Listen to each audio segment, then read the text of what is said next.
In this tutorial, I'll show you how to add a drop shadow in Figma.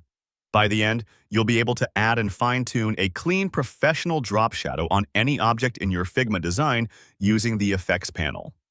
First, open your design file in Figma.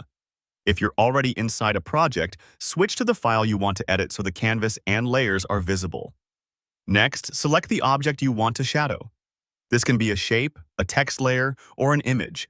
Click directly on it on the canvas. You'll know it's selected when you see the bounding box and its properties appear on the right side. Now, go to the right side design panel.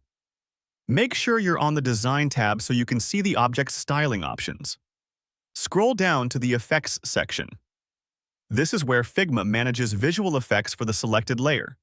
If you don't see it immediately, keep scrolling.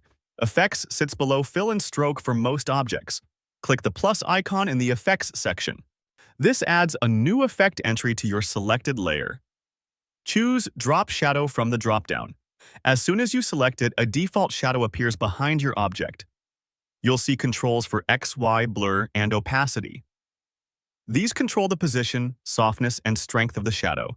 You'll also see the result update live on the canvas as you adjust. Adjust to change the horizontal offset of the shadow.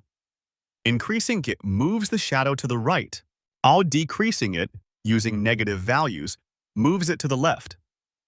Set a small positive value if you want a subtle rightward shadow that suggests light coming from the left. If you're not sure where to start, nudge X a little at a time and watch the shadow shift side to side. Adjust Y to change the vertical offset. Increasing Y moves the shadow downward. Negative values move it upward.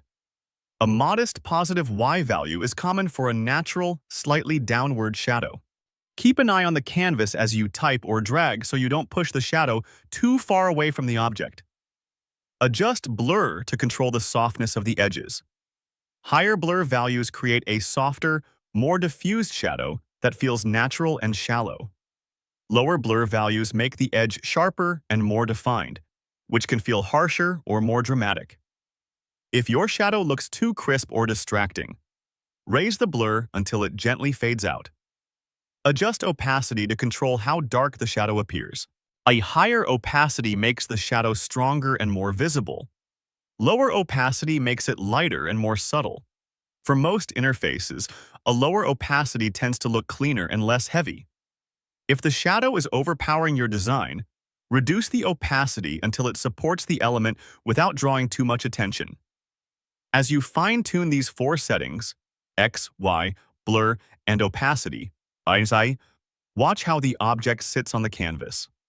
A small X and Y with a moderate blur and low opacity usually creates a clean, modern drop shadow. If the shadow looks misaligned, double-check the X and Y values and bring them closer to 0 or match them to your design's light direction. If it feels muddy, raise the blur slightly and lower the opacity. Once that's done, click outside the panel to apply the effect. This confirms your changes on the selected object. Don't worry, the effect stays attached to the layer, and you can always reselect the object and return to the Effects section to adjust these values later. At this point, you've successfully added a drop shadow in Figma and customized its position, softness, and intensity to fit your design.